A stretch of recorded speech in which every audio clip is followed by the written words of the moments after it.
Taoiseach, despite the problem that dereliction presents across the entire state, there were only 1,415 derelict sites across the whole state on the derelict sites registers of the various county councils at the start of this year.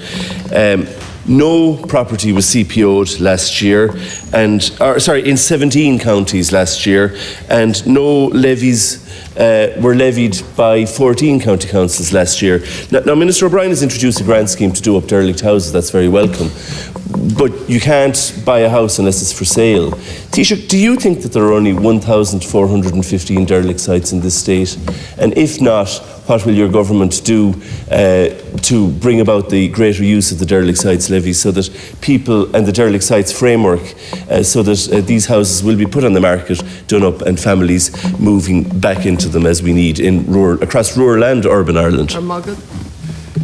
I think that there are more. I take your point. And I don't think the existing Derelict Sites Act has been effective. So that's why the government is moving to add measures and instruments to deal with dereliction. I think the Urban Regeneration Fund, URDF, has been very effective. It's going to take time for it to feed through in respect of dereliction in our cities, in particular, and in our major towns. And then the equivalent in terms of the Rural Fund will do likewise.